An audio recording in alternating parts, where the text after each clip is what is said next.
Muito bom dia, boa tarde ou boa noite, indiferente do horário que você estiver acompanhando mais um podcast aqui do Diário de Vacaria, seja muito bem-vindo, seja muito bem-vinda. É hora de a gente trazer o Diário Pet para trazer um pouquinho mais de informações sobre esse universo aí dos pets, como que a melhor forma de conduzir procedimentos, pela perspectiva do veterinário, pela perspectiva do tutor, a gente vai construindo, né, vários olhares. E quem fala sobre isso com muita propriedade é a veterinária Jennifer Sutil. Seja muito bem-vinda, Jennifer. Olá, Lucas, boa tarde. Olá, pais e mães de pet. Mais uma vez aqui para a gente trazer informação para vocês cuidarem ainda mais bem dos animais de vocês. Uma coisa bacana, hoje temos um convidado especial, né? Ele que entende bastante de cirurgia geral e ortopédica, e vai esclarecer várias dúvidas e trazer insights, perspectivas para a gente entender um pouquinho mais esse mundo. Eliezer Reis, seja muito bem-vindo, meu amigo. Obrigado, Lucas. Obrigado, pessoal, pela oportunidade. É um prazer estar aqui hoje. Muito bem, pessoal, para a gente falar um pouquinho sobre o universo da cirurgia, né, Eliezer, eu acho que é bacana a gente, primeira coisa, quebrar um pouco do tabu e falar sobre a questão da cirurgia. Por que que esse medo ele é tão comum entre os tutores hoje? Eu acredito porque os tutores tiveram muitas percas no caso de cirurgia. E, na verdade, hoje a cirurgia é um dos procedimentos mais seguros que tem numa clínica veterinária, por causa do avanço e da qualidade do serviço cirúrgico mesmo no Brasil. E aí tem um ponto bacana também, Jennifer.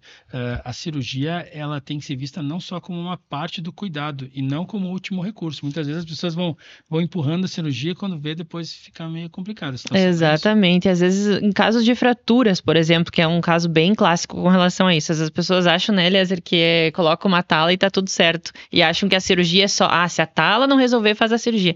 É exatamente o contrário, né? Explica um pouco para nós como é que é essa questão, o quanto a cirurgia é importante, principalmente nas questões das fraturas. Com certeza. A tala, no geral, do animalzinho é só para dar um conforto até a cirurgia. Porque se tu deixa a tala como um tratamento definitivo, o animal vai ficar com o membro mais curto, vai ficar com dor crônica, vai ficar mancando, vai ficar com aquilo incomodando. Em casos mais graves, o animal pode até se automutilar, que é ficar se mordendo. Então, a cirurgia ortopédica é para o animal ficar com o membro normal, não ter dor crônica, ficar apoiando, depois que tiver cicatrizado, poder correr, brincar normalmente e ter uma vida saudável e de qualidade. Uma das coisas bacanas de a gente falar também é a questão dos mitos que ficam em torno da Sim, cirurgia, né? Muita gente acaba recuperando uma história daquele verdadeiro telefone sem fio, né? Que é um fulano, com certeza. aconteceu isso com o cachorro da fulana, da vizinha, da ciclana, e quando a história chega, na verdade, ela é bem diferente do que aconteceu lá no procedimento de cirurgia. O que que a gente pode falar de mitos, assim, que chamam bastante atenção, Eliezer? Eu vejo que tem muito mito na questão, é que a cirurgia e a anestesia elas andam juntas, né? Mas é mais na questão anestésica. Eu levei meu cachorro para fazer uma castração e ele parou na anestesia.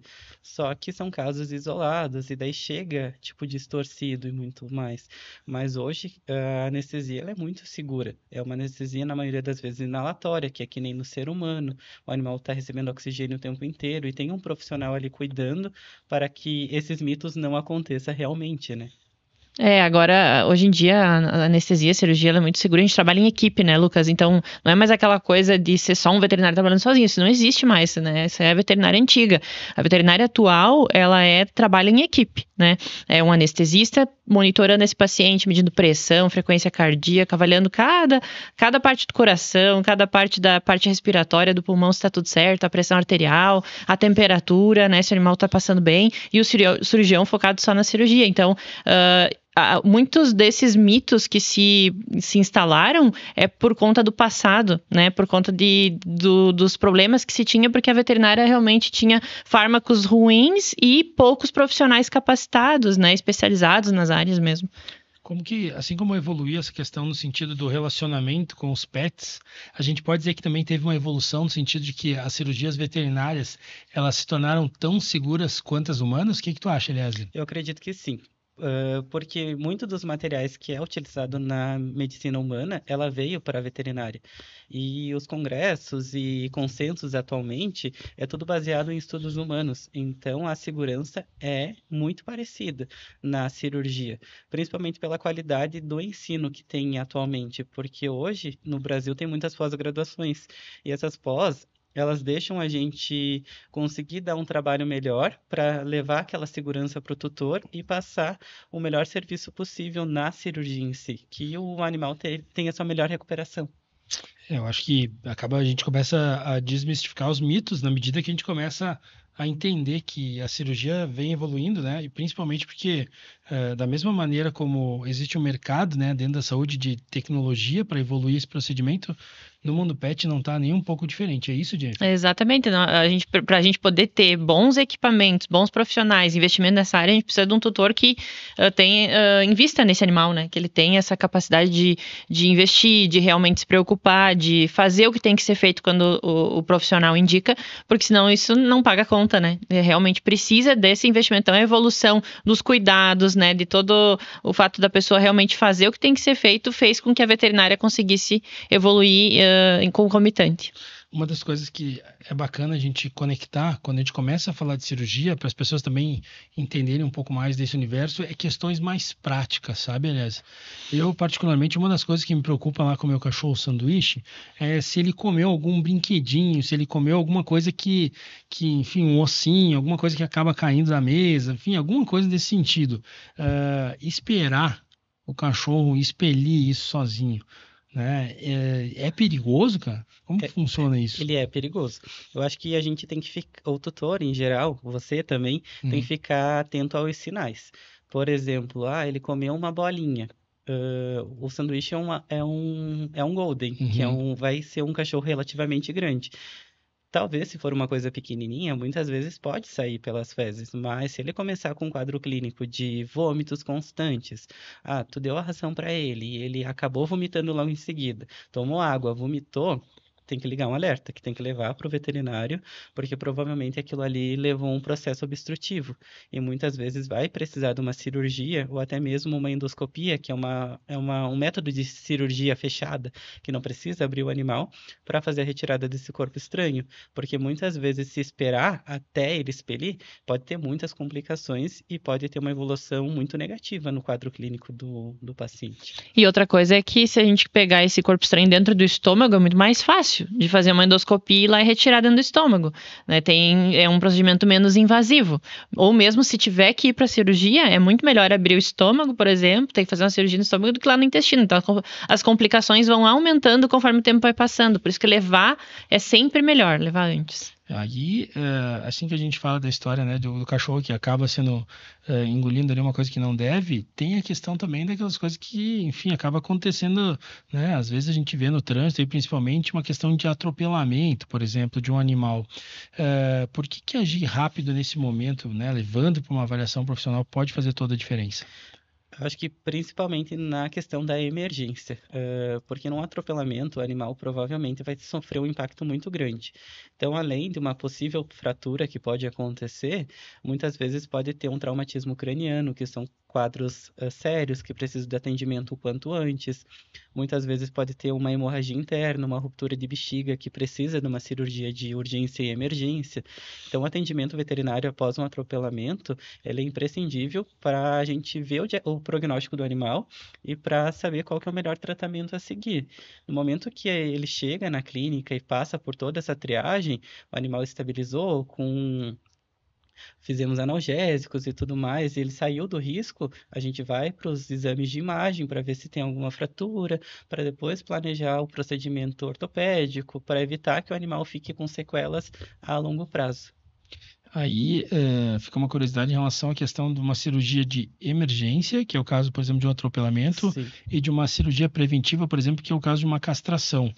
Como que é esse ambiente ali? Tem uma diferença entre as duas nessa situação? Tem uma diferença. Por exemplo, as cirurgias de castrações são cirurgias eletivas, que são cirurgias limpas, que podem ser planejadas. Eu quero castrar o sanduíche com Uhum, 1 ano, que depois a gente vai comentar que a raça uhum. dele não tem tanta indicação agora para castração. Mas é só um exemplo prático.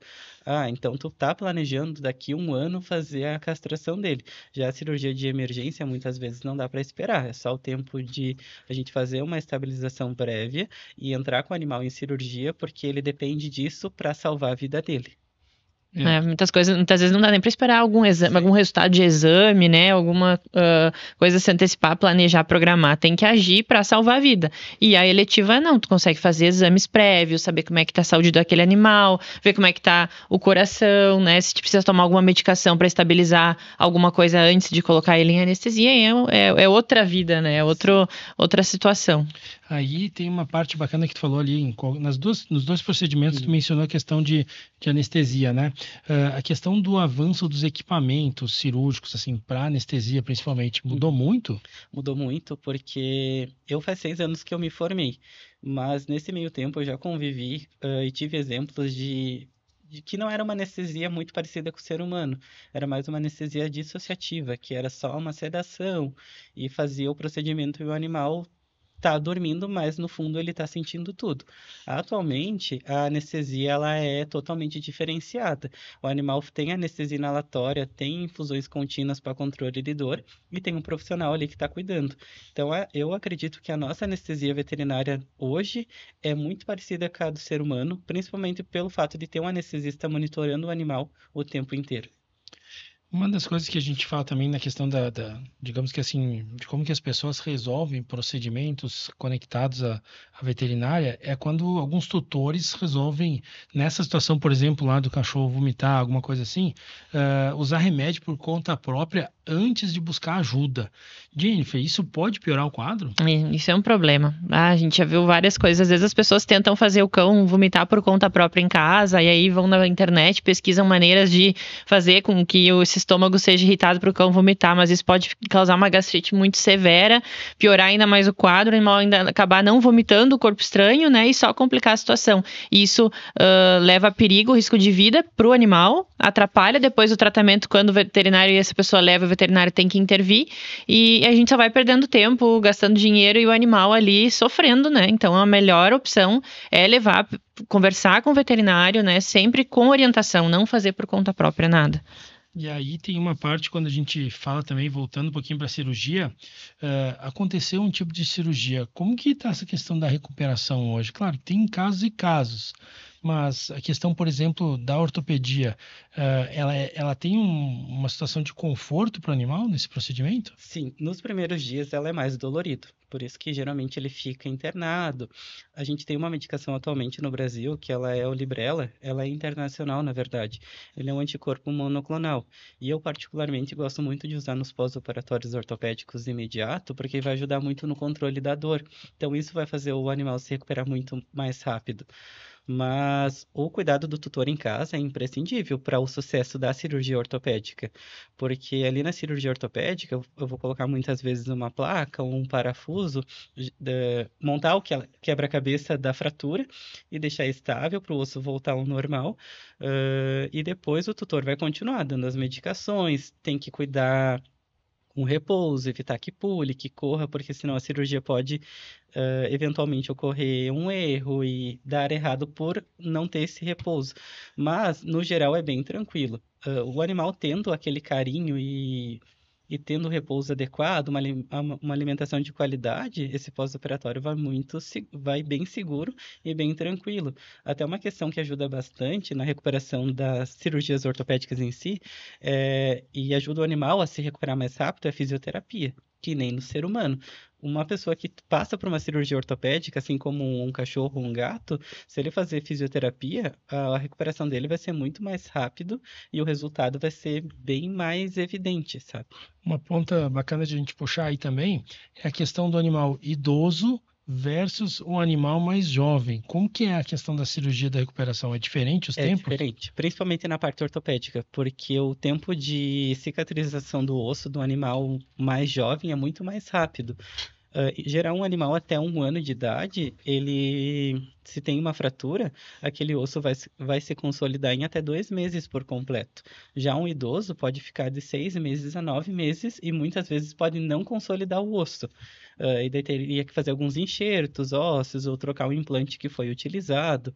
Então, em geral, tem muita diferença. O animal jovenzinho, de até 1 ano, 2, a cicatrização vai ser de 2 a 3 meses. Já um idoso pode ser de 6 meses até 1 ano para ter o resultado final. Uma das coisas que a gente até comentou, que tem alguns casos, assim, até conhecidos e próximos, que é aquele cachorrinho que, por exemplo, às vezes vai pular do sofá lá e acaba machucando lá um tendão, uma coisa assim. Sim.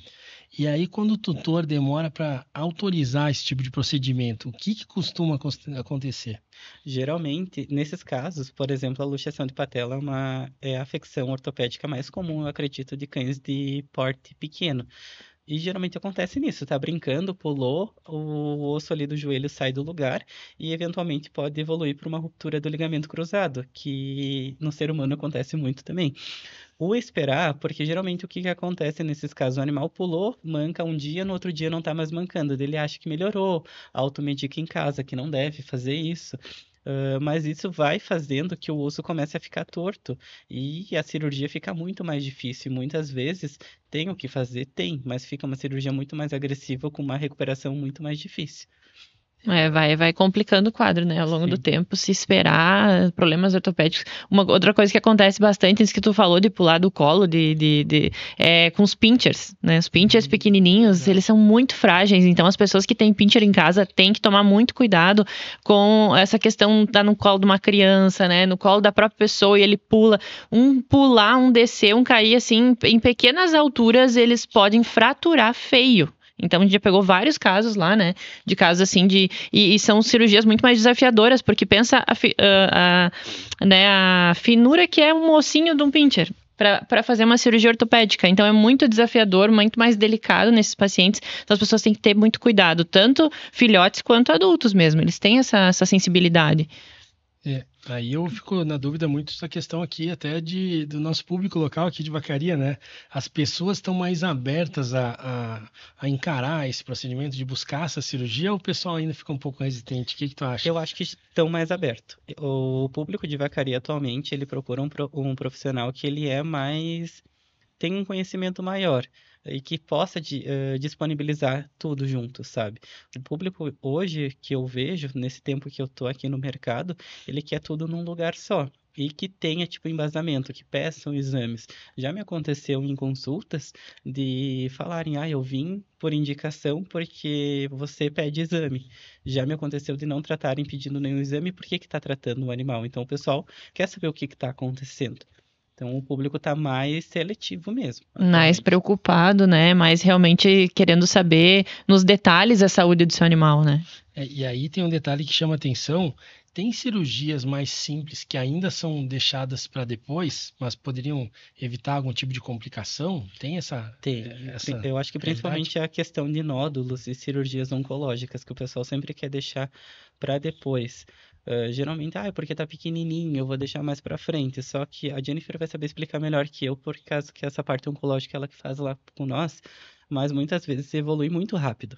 E daí, nesse nódulo que é de 2 centímetros, em 2 semanas, às vezes está 15, está aberto, está sangrando. O animal faz uma anemia por perca de sangue, precisa de transfusão, pode ter metástase em outros órgãos que o prognóstico dele vai ser muito mais complicado, sabe?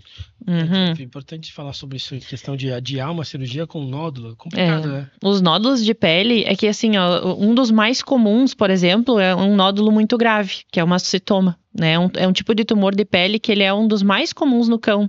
E ele é o que eu mais vejo nos casos no dia a dia, que as pessoas deixam para operar depois, e aí quando chega lá para mim, tá gigante, inflamado, aí já às vezes não tem mais como operar. Eu peguei um caso de uma bulldog esses dias que não tinha mais como operar, porque começou pequenininho, lá em mês de março, e aí foi deixando, acompanhando, vamos ver, parece uma verruga.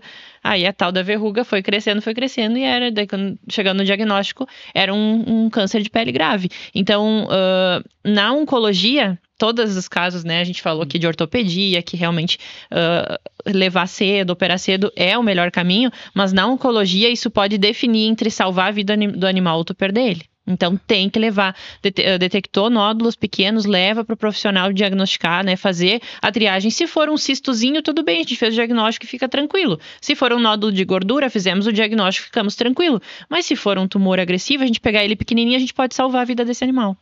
Bom, Eliezer, tem que te fazer essa pergunta para a gente deixar isso registrado, afinal de contas é tu que faz as cirurgias ali também junto com a Jennifer. O que mais te emociona quando tu vê um animal se recuperando de uma cirurgia? Eu acho que é o reencontro com o tutor depois. Principalmente em casos mais graves, porque muitas vezes o tutor chega chorando e é um ente querido, né? E daí a gente faz aquela cirurgia que geralmente pode ser um pouco mais complexa, fica vários dias internados e no final tu vê o cachorrinho abanando o rabo pro tutor que tá com saudade e o tutor, tipo, com um olhar feliz que, tipo, obrigado por ter feito o que podia pelo meu cachorro. Então, acho que sempre a história, quando tem um final feliz, e a gente consegue conviver com isso e compartilhar essas situações, é o que mais me emociona na profissão. Eu tive um caso esses tempos de uma Chow Chow e a tutora dela tinha muito medo de fazer tumor de mama. E ela deixou anos ela com aquele tumor de mama. Ela resolveu de operar quando ele deu aquela crescida assim, ela se assustou e ela levou. E aí, tá, a gente fez a cirurgia, tudo certo, fizemos os exames primeiro, estabilizamos ela e fizemos a cirurgia.